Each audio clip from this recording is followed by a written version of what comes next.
Assalamualaikum warahmatullahi wabarakatuh. Kembali lagi ke channel YouTube aku, Widiasya. Jadi di video kali ini aku akan bahas tentang anak masih daring, orang tua jadi darting gitu ya. Nah, jadi di topik kali ini sangat menarik sekali. Ini berupa curhatan emak-emak gitu ya, rintihan ibu-ibu, bunda-bunda semuanya. Jadi simak videonya sampai habis karena akan ada tips untuk orang tua semuanya dan juga baik orang tua maupun guru semuanya. Jadi kita akan bahas tuntas di video kali ini. Penasaran seperti apa? Stay tune terus. Untuk kalian yang baru mampir, jangan lupa untuk like, komen, dan subscribe.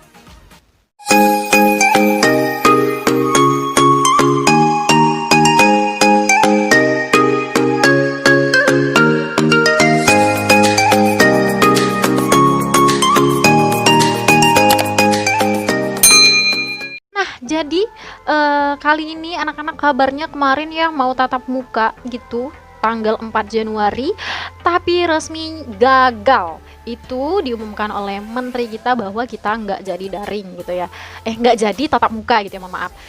Termasuk kita yang di wilayah Sumsel pun seperti itu gitu, udah ada surat edaran langsung dari gubernur gitu ya, kalau tidak belum diperbolehkan untuk belajar tatap muka, mengingat kasus pandemi ini semakin meningkat dan adanya virus-virus yang virus COVID yang jenis baru gitu. Nah, jadi ini kembali, kemarin orang tuh udah seneng-seneng banget gitu ya, seneng sekali gitu karena akan stop mengajarkan anaknya karena anak akan kembali ke sekolah. Nah, jadi ibu-ibu semuanya, bunda-bunda semuanya, banyak nih yang lagi rame gitu ya, orang tua jadi darting karena anaknya daring gitu. Nah, jadi nggak hanya orang tua sih, sebenarnya kita juga sebagai guru nggak pengen ya untuk belajar daring karena nggak efektif itu udah. Tapi balik-balik lagi tergantung pada sekolah dan gurunya juga efektif atau tidaknya itu. Jadi tentu kita sebagai guru itu udah tahu keluh kesahnya bunda-bunda semuanya gitu ya, mama-mama semuanya di rumah itu udah tahu gitu. Nah, jadi ini semacam pelajaran juga buat orang tua bahwa mendidik anak, mengajarkan anak itu tidak mudah gitu. Karena mengingat banyaknya kasus guru banyak yang dituntut karena hana inilah gitu ya.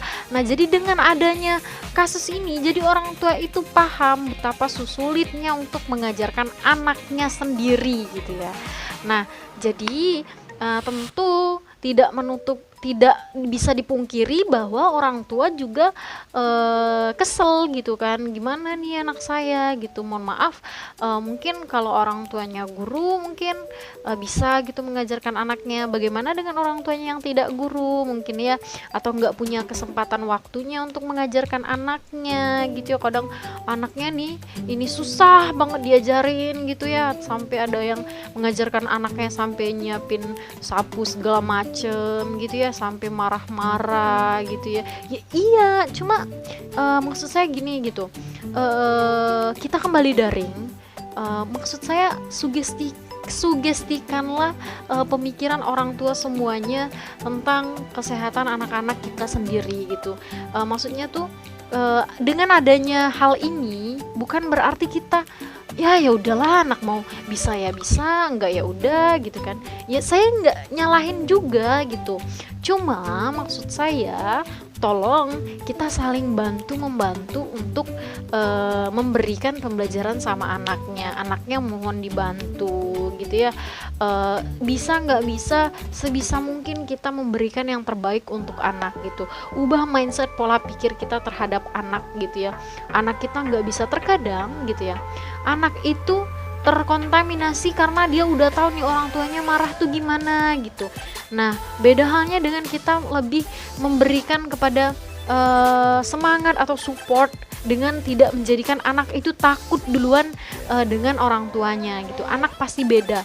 Anak akan dekat dengan kita, akan memberanikan diri dengan ketidaktahuannya, akan menjadi tahu. Karena apa gitu? Karena dia tahu nih, ibunya nanti kalau saya bisa nih, kalau saya nggak bisa nih, saya nggak akan kena marah yang sampai dipukul, sampai dikata-katain anaknya gitu ya, kan gitu itu.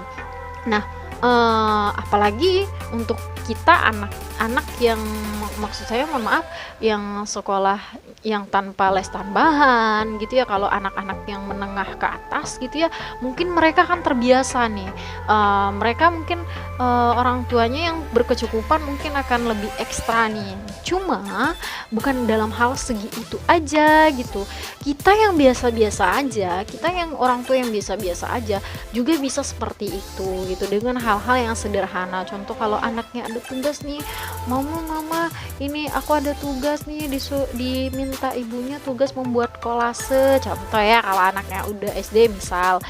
Nah, dibantu anaknya, jangan ya udah ya kamu cari aja sendiri di sana ini. Nggak bisa gitu. Kalau anak yang lagi belajar dilihatin, nah ini bagusnya kayak gini gitu.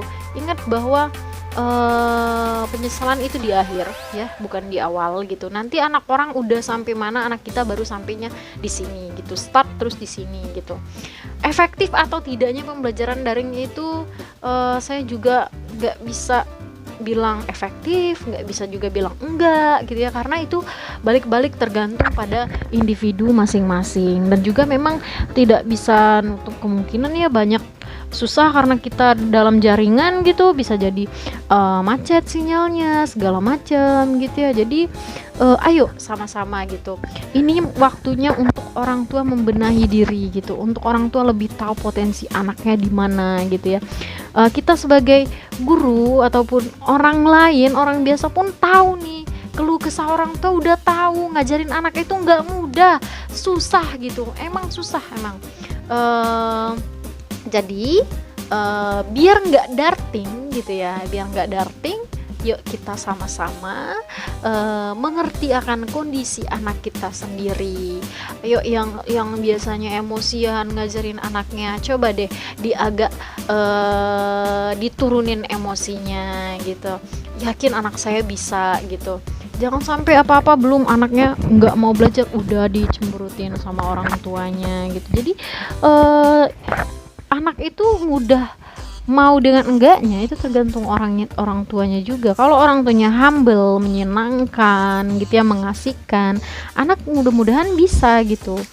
Bukan berarti saya nggak tahu nih ini pelajarannya nih susah nih ngajar anak sendiri. Itulah tadi, kita udah nyerah duluan untuk mengajar anak kita, padahal kita belum mencoba gitu. Mencobanya dalam arti apa? Kita udah mencoba nih, mungkin caranya yang salah gitu ya.